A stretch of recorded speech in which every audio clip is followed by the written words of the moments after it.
ಇಲ್ಲಿ ಯಾವ ರಾಮನೂ ಇಲ್ಲ, ಇನ್ನೊಂದು ಇಲ್ಲ. ರಾಮ ಇದ್ನೋ ಬಿಟ್ಟನೋ ಗೊತ್ತಿಲ್ಲ.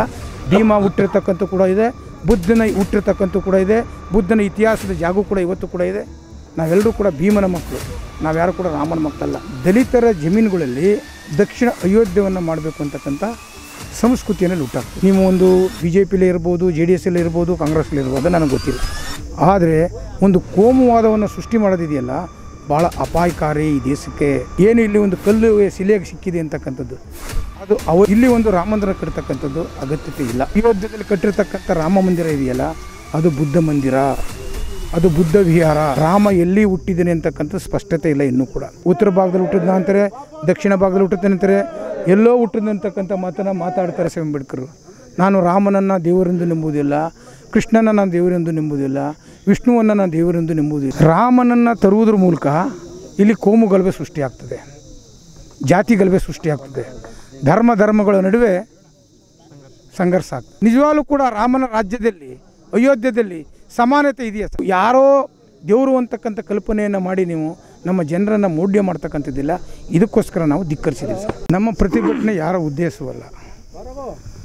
ಆದರೆ ಏನು ಈ ದೇಶದಲ್ಲಿ ನಡೀತಿರ್ತಕ್ಕಂಥ ಮನುವಾದ ಸಂಸ್ಕೃತಿ, ಮನು ಧರ್ಮ ಮತ್ತು ಈ ರಾಷ್ಟ್ರದಲ್ಲಿ ಜಾಸ್ತಿ ಆಗ್ತಾಯಿದೆ. ಭಾರತ ದೇಶದಲ್ಲಿ ಒಂದು ಬಹುದೊಡ್ಡ ಸಂವಿಧಾನ ಇದೆ. ಇಡೀ ಪ್ರಪಂಚ ಈ ಸಂವಿಧಾನನ ಒಪ್ಕೊಂಡಿರ್ತಕ್ಕಂಥದ್ದು. ಈ ಸಂವಿಧಾನದ ಮೂಲಕ ಈ ಭಾಗದ ಜನ ಯಾವುದೇ ಜಾತಿ ಧರ್ಮ ಭಿನ್ನ ಭೇದವಿಲ್ಲದೆ ಎಲ್ಲರೂ ಕೂಡ ಸಮಾನತೆಯಿಂದ ಬದುಕ್ತಾ ಇದ್ದಾರೆ. ಮತ್ತು ಅವರ ಆಚಾರ ವಿಚಾರ, ಅವರ ಸಂಸ್ಕೃತಿ ಎಲ್ಲವೂ ಕೂಡ ಅವರವರ ಮನೆಗಳಲ್ಲಿ ಅವ್ರು ನಡೆಸ್ಕೊಂಡು ಹೋಗ್ತಾಯಿದ್ದಾರೆ. ಆದರೆ ಈ ರೀತಿ ದಲಿತರ ಜಮೀನುಗಳಲ್ಲಿ ಈ ರೀತಿ ದೌರ್ಜನ್ಯ ಮಾಡೋದ್ರ ಮೂಲಕ, ದಬ್ಬಾಳಿಕೆ ಮಾಡೋದ್ರ ಮೂಲಕ, ದಲಿತರನ್ನು ಒಲೈಸೋದ್ರ ಮೂಲಕ ಈ ರೀತಿ ಇಲ್ಲೊಂದು ದಕ್ಷಿಣ ಅಯೋಧ್ಯೆಯನ್ನು ಮಾಡಬೇಕು ಅಂತಕ್ಕಂಥ ಸಂಸ್ಕೃತಿಯನ್ನು ಹುಟ್ಟಾಗ್ತಿದ್ದಾರೆ. ಇದನ್ನು ನಾವು ಧಿಕ್ಕರಿಸಿದ್ದೀವಿ.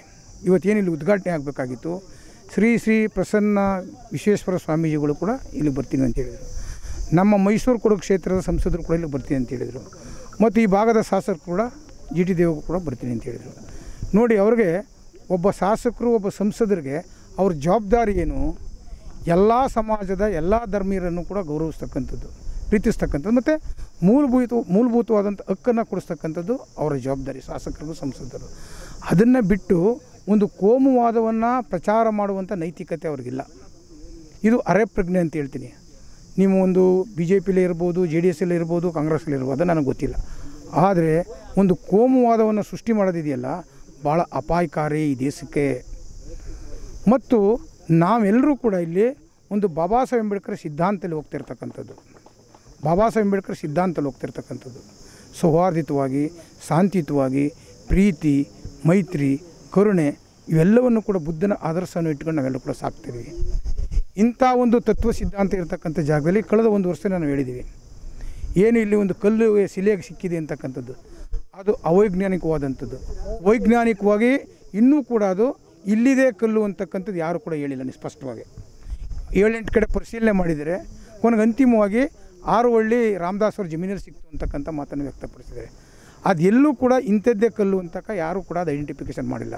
ಅಥವಾ ಕೆತ್ತಿರ್ತಕ್ಕಂಥ ಅವರು ಕೂಡ, ಶಿಲ್ಪಿನೂ ಕೂಡ ಇಂಥದ್ದೇ ಪರ್ಟಿಕ್ಯುಲರ್ ಅಂತ ಕೂಡ ಹೇಳಿಲ್ಲ.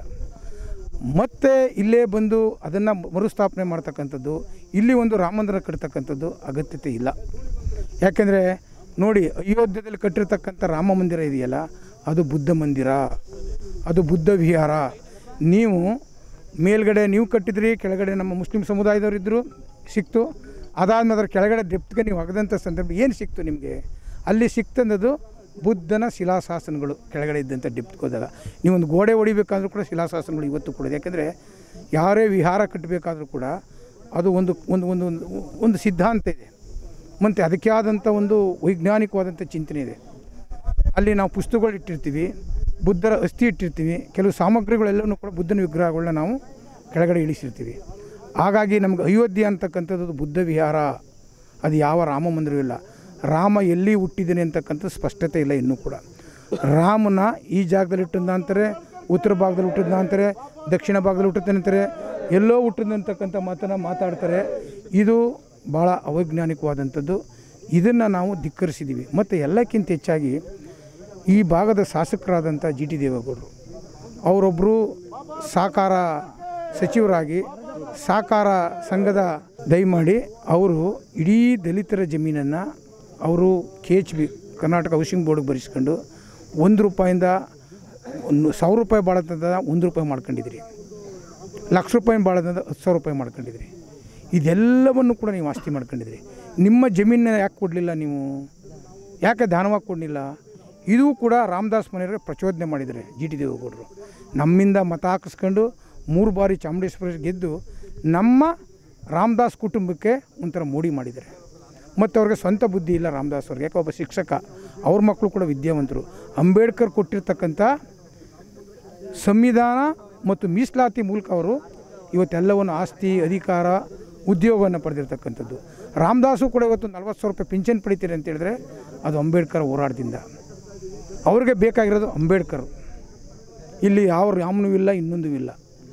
ಈಗಾಗಲೇ ಹೇಳಿದರೆ ಬಾಬಾ ಸಾಹೇಬ್ ಅಂಬೇಡ್ಕರ್, ನಾನು ರಾಮನನ್ನು ದೇವರೆಂದು ನಂಬುವುದಿಲ್ಲ, ಕೃಷ್ಣನ ನಾನು ದೇವರೆಂದು ನಂಬುವುದಿಲ್ಲ, ವಿಷ್ಣುವನ್ನು ನಾನು ದೇವರೆಂದು ನಂಬುವುದಿಲ್ಲ. ಇಷ್ಟೆಲ್ಲ ನಮ್ಮ ಜನಕ್ಕೆ ಹೇಳಿದ್ರು ಕೂಡ 22 ಪ್ರತಿಜ್ಞೆಗಳು ಮಾಡಿದರೂ ಕೂಡ ನಮ್ಮ ಜನಕ್ಕೆ ಯಾಕೆ ಅರ್ಥ ಆಗ್ತಾಯಿಲ್ಲ?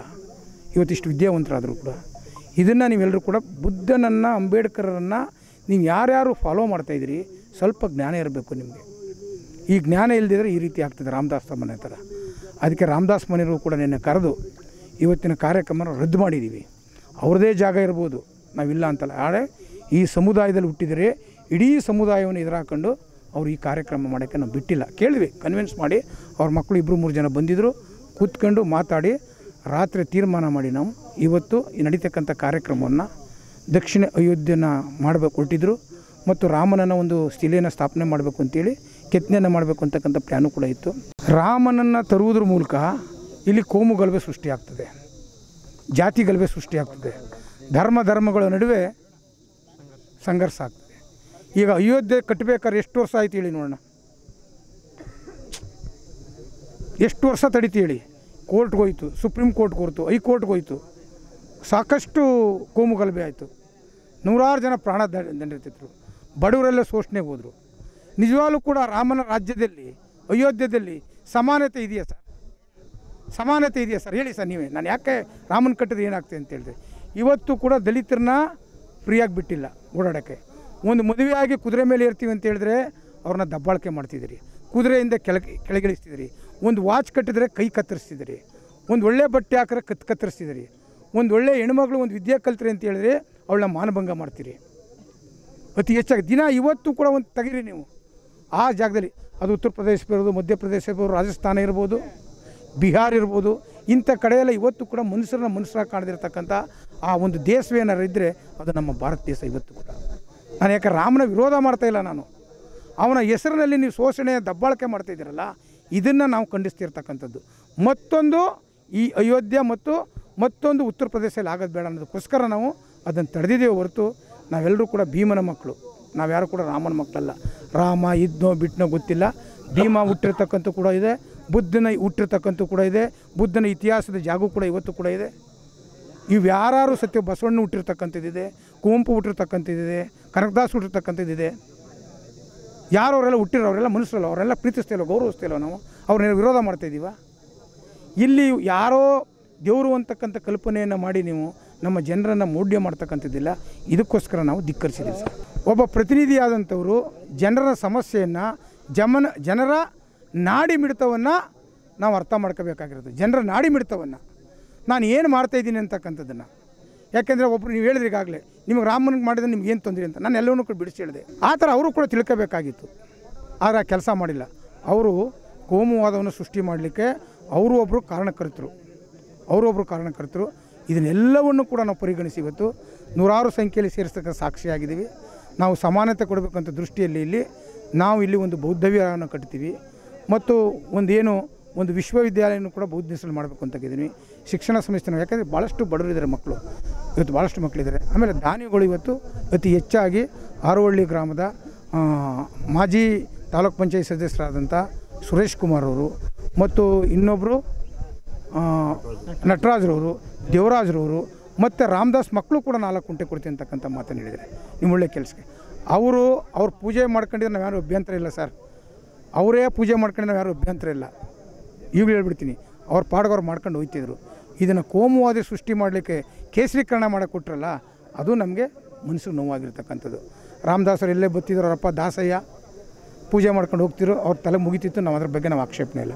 ನೀವು ಇನ್ನೊಬ್ಬರ ಮಾತನ್ನು ಕೇಳಿ, ಇನ್ನೊಬ್ಬರ ಅಮಿಷಕ್ಕೆ ಒಳಗಾಗಿ, ಯಾವುದೋ ಆಸೆಗೆ ಬಲಿಯಾಗಿ ಇಡೀ ಸಂವಿಧಾನವನ್ನು ಬಲಿ ಕೊಡ್ತಿದ್ರಲ್ಲ, ಅದನ್ನು ಧಿಕ್ಕರಿಸಿ ನಾವು ಅವ್ರ ಮಂದಟ್ಟು ಮಾಡಿ ಇವತ್ತಿನ ಕಾರ್ಯಕ್ರಮವನ್ನು ನಿಲ್ಲಿಸಿರ್ತಕ್ಕಂಥದ್ದು.